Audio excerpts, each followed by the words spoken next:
আপু কিছু তো একটা হয়েছে। আপুকে বলবি না? আমি কেমন যেন ভয়ডরহীন হয়ে বলতে লাগলাম। আমি তোমার দিকে সবাই কেমন খারাপভাবে তাকায়। আমার এটা ভালো লাগে না। আপু অনেকখানি বিস্মিত হয়ে বলল, মানে?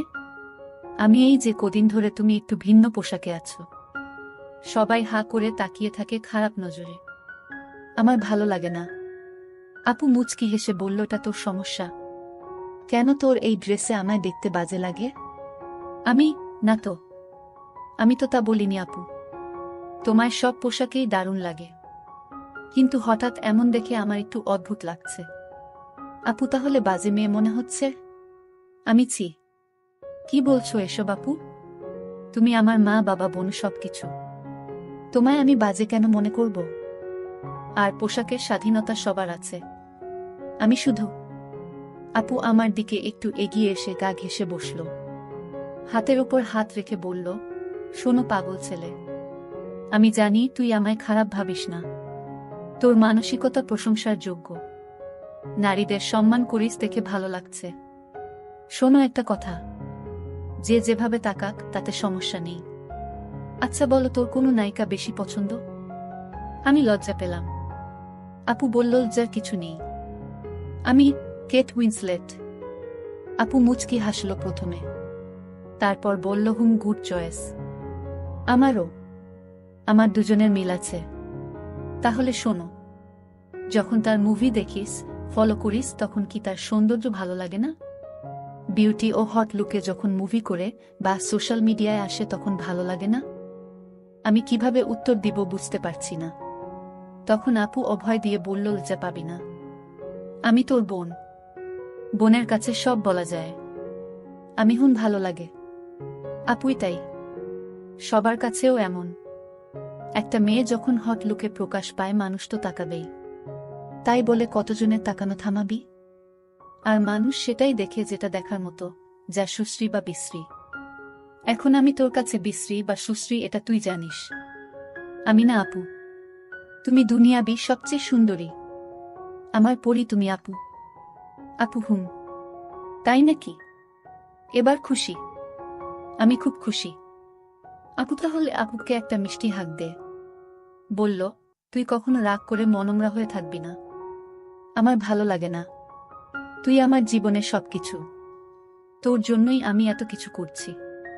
তোর কোনো সমস্যা হলে, কিছু লাগলে আমায় বলবি, আমি সব পূরণ করব। আমি বুঝলাম আপু আমায় খুব ভালোবাসে। ইদানিং আমায় বকেও না, খুব আদর করে। আর এই আলাপচারিতায় আমি আপুর অনেকখানি কাছে চলে এসেছি। এদিকে আমার মনে এক অনাকাঙ্ক্ষিত ইচ্ছে জেগে উঠল। বুঝলাম না কেন। আপু এখন ঘুমা, কাল একটা অপারেশন আছে। আমি আচ্ছা। আপু চলে যাচ্ছে। দরজায় গিয়ে হঠাৎই আপু ফিরে চেয়ে মুখে একরাশ হাসি নিয়ে বলল, আমার ভেজা বেড়ালটা এখনো খুবই কিউট। বলেই আপু চলে গেল।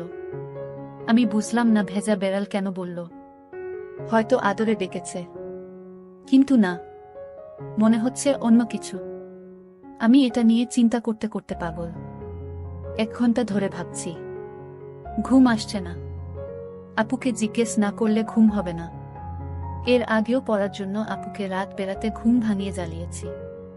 তাই আমি আপুর রুমে গিয়ে নক করলাম।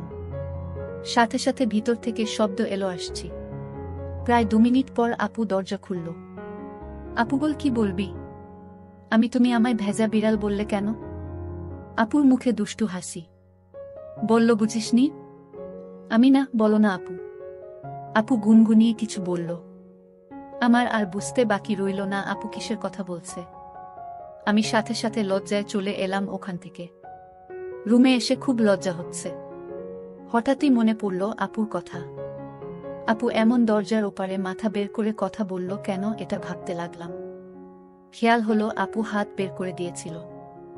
আপু তো সবসময় হাতাওয়ালা কামিজ পরে। আপুর হাত তো খোলা ছিল। তার মানে আপু। বিষয়টা মাথায় আসতেই খুব উত্তেজিত হয়ে গেলাম। চোখের সামনে আপুর লুকায়িত একটা কিছু ভাসতে লাগলো। আবার নিজেকে খারাপ মনে হলো, কি ভাবছি এসব নিজের বোনকে নিয়ে। সারাটা রাত ঘুমাতে পারছি না। হঠাৎ অনলাইনে ঘাটলাম বোনকে নিয়ে এসব চিন্তা আসছে কেন এমন ভেবে। মনে মনে আপুর প্রতি একটা পবিত্র ভালোবাসার আগ্রহ জন্মেছে। কি করব বুঝতে পারছি না। নানান চিন্তা করতে করতে ঘুমিয়ে গেলাম। পরদিন সকালে ঘুম থেকে উঠে টেবিলে রাখা খাবার খেয়ে নিলাম, যা প্রতিদিন আপু তৈরি করে রেখে যায়। আমাকে কখনো জাগায় না আপু এত সকালে। হাসপাতালে গিয়ে আপুকে খুঁজতে লাগলাম, শুধু দেখতে খুব ইচ্ছে করছে। অন্য রোগীদের নিয়ে কাজ করছি, তখন হঠাৎ একজন নার্স এসে বলল, ডক্টর সুমনা আপনাকে অপারেশন থিয়েটারে যেতে বলেছেন। আমি অপারেশন গাউন পিপি পরে চলে গেলাম। দেখি আপু ও অন্যান্য নার্স। আজকে রোগী একজন 30 বছরের মহিলা, যার কোনো বেবি হচ্ছে না, তাই অপারেশন। আমাকে দেখেই আপু মুচকি হাসল, তা মাস্কের নিচেও বোঝা যাচ্ছে। আপু, গিভ হার এনেস্থিসিয়া। মহিলার দিকে তখন ভালো করে তাকালাম। সুন্দর বললেও কম হবে। আপুর বাইরে এমন সুন্দর খুব বেশি দেখিনি। যেহেতু প্রাইভেট হাসপাতাল, তাই এখানে বেশিরভাগ বড়লোকের আগমন। তাই যারা আসে তারা মডার্ন হয়। তাকে ঘুরিয়ে এনেস্থিসিয়া দিলাম, কিন্তু ঠিক মতো দেওয়া হলো না। আপু তবুও আজ কিছু বলল না। আগেও অনেকবার শিখিয়েছে আপু, এ পর্যন্ত প্রায় 25 জনকে দিয়ে। আমি অবাক হলাম বকা না খেয়ে। আজও আপু হাতে ধরে আমায় নিয়ে সকল কাজ শেষ করল। সেদিন বাসায় গিয়ে রাতে খাবার টেবিলে একটু ভয়েছিলাম, যদি আবার বকা দেয়। খেয়ে উপরে আসছি, তখন আপু বলল, 10 মিনিট পর আমার রুমে আসিস। আপুর কণ্ঠ ভারী মনে হলো না, কিন্তু কেমন একটা ভয় কাজ করছে। আমি ঠিক সময় আপুর রুমে নক করলাম। আপু দরজা খুলতেই একটা ধাক্কা। আপুর ওড়না নেই। আপু, আয় ভিতরে আয়। দেখি আপুর বিছানায় একটা সিরিঞ্জ ও গ্লুকোজ টিউব। আমি, এগুলো কেন এখানে আপু? আপু, তোকে এতবার শিখিয়েও কোনো কাজ হচ্ছে না। আজ প্র্যাকটিস করবি। আমি, কিসে প্র্যাকটিস করব? আপু আমায় অবাক করে দিয়ে বলল, আমি আছি না, আমার ওপর ট্রাই করবি। আমি, পাগল হয়ে গেলে নাকি? আমি পারবো না। আমি তোমাকেও ব্যথা দিতে পারবো না। আপু, না, আমার ওপরেই করতে হবে। আমি আর কিছু বলতে পারলাম না ভয়ে। আমি আপুর হাতে দেওয়ার জন্য প্রস্তুতি নিচ্ছি।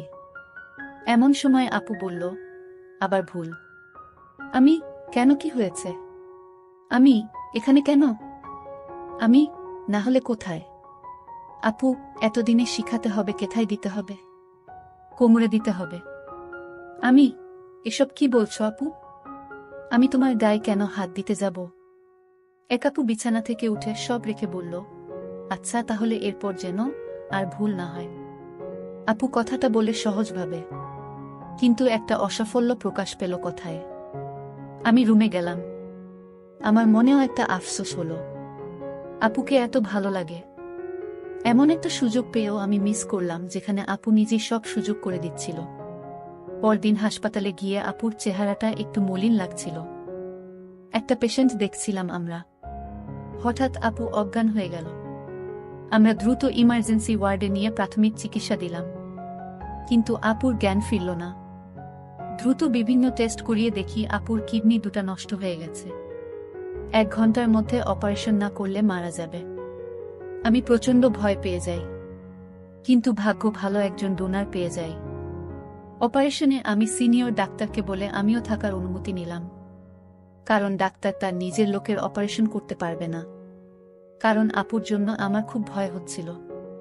আমি রেডি হয়ে অপারেশন শুরু হলো। নার্স এসে বলল, ডক্টর ম্যামের খুব ইচ্ছা ছিল আপনি এনেস্থিসিয়া ভালোমতো দেয়া শিখবেন, তার উপর ট্রাই করুন আপনি। ওটিতে আমি ছাড়া আর কোনো পুরুষ নেই। আমার এ সময়ে আর কোনো লজ্জা বা উত্তেজনা ছিল না। আপুকে বাঁচাতে হবে। আমি আপুর এপ্রন তুলে এনেস্থিসিয়া দিয়ে দিই। আপুর কিডনি দুটো বের করা হলো। কিডনি বের করার পর ডোনারের জন্য অপেক্ষা করছি। এমন সময় নার্স বলল, ডোনার পালিয়ে গেছে। সাথে সাথে মাথা নষ্ট হয়ে গেল। কি করব বুঝতে পারছি না। ডক্টর রূপা বলল, আর মাত্র 40 মিনিটের মধ্যে অপারেশন না হলে বাঁচানো সম্ভব না। আমি এক মুহূর্ত দেরি না করে বললাম, আমার রক্তের গ্রুপ 1 আপুর সাথে। আমি কিডনি দিব। ডক্টর রূপা, তোমার এই বয়সে এটা বড় ডিসিশন। ভেবে দেখো, তোমার আপু জানলে আফসোস করবে এটা নিয়ে। তোমার বাবা হওয়ার চান্স 1% থাকবে। আমি আর কোনো ভাবাভাবি নেই। আমার জন্য আমার বোন সবচেয়ে বড়। তার চেয়ে বেশি কোনো ডিসিশন হতে পারে না। আপনি শুরু করুন। আমি জীবনে আপুকে ছাড়া আর কিছুই চাই না। আমি সাথে সাথে নিজেই এনেস্থিসিয়া নিয়ে অজ্ঞান। চোখ মেলে দেখলাম আমাদের অপারেশন হয়েছে, কিন্তু আপুর জ্ঞান আমার আগে ফিরেছে। আমার বয়স হিসেবে আমি সইতে পারিনি বলে এমন হয়েছে। প্রায় 3 মাস কোমায় থাকার পর আমার জ্ঞান ফিরেছে। আপুর জ্ঞান আরও আগেই ফিরেছে ও সুস্থ। অলরেডি কাজও শুরু করে দিয়েছে। আমার জ্ঞান ফিরেছে শুনে আপু দৌড়ে এলো আমার কেবিনে। একজন নার্স ছিল ওখানে। আপু ঢুকেই থমকে গেল আমায় দেখে। আমিও চমকে গেলাম আপুকে দেখে। আগের মতো ঢিলে ঢালা পোশাকে, কিন্তু বিবর্ণ মুখ আপুর, যেন সব হারিয়ে অসহায়। আপু গম্ভীর হয়ে বলল, নার্স, তুমি এখন যাও, আমি দেখছি যা করার। নার্স চলে গেল। আপু আমার দিকে এগিয়ে আসছে। আপু, তুমি সুস্থ হয়ে গেছ? কথাটা শেষ করার আগেই এক কষে থাপ্পড় পড়ল আমার গালে। আপু, খুব বড় হয়ে গেছিস তাই না? খুব দায়িত্ব হয়ে গেছে। কে বলেছে এসব করতে? সরি আপু, আমি তোমাকে হারাতে চাইনি। তুমি ছাড়া আমার কে আছে বলো? তোমার কিছু হলে আমার কি হতো? আপু, তাই বলে একবারও চিন্তা হলো না নিজেকে নিয়ে? কিছু হয়ে গেলে তুমি না থাকলে আমার থেকে কি লাভ বলো আপু? আপু আমার বুকে গালে থাপ্পড় মেরে কাঁদতে কাঁদতে বুকে জড়িয়ে ধরল। আমি বসা ছিলাম বিছানায় আর আপু দাঁড়ানো। শুধু ভাই বোনের মমতাময়ী ভালোবাসা ছিল। আমি আপুর চোখের পানি মুছে দিলাম। আপু, তুই কেন এত বড় ডিসিশন নিলি বলতো? তুই জানিস এর পরিণাম কি হতে পারে? আর তুই আজ 3 মাস পর জেগেছিস জানিস? তুমি না বলো সেবাই ধর্ম। যেখানে আমার ঈশ্বর নেই সেখানে আমার কি কাজ? তুমি ছাড়া আমার অস্তিত্ব নেই আপু। আমি আমার পরিণাম জানি। তুমি ছাড়া আমার কোনো পরিণাম নেই। আমি তোমায় ছাড়া বাঁচতে পারবো না। তুমি এসব নিয়ে ভেবো না। আর বকো না প্লিজ আমায়। এখন তো আমি রোগী তাই না? এখন তো তোমার ইন্টার্নি নই আমি তাই না? আপু আমার রসিকতা শুনে আবার জড়িয়ে ধরে বলল, আর জীবনেও তোমায় আমি বকা দিব না। আর কোনো দিন তোমায় কষ্ট পেতে দিব না, আমি কথা দিলাম। আরে আপু, আমি মজা করছিলাম।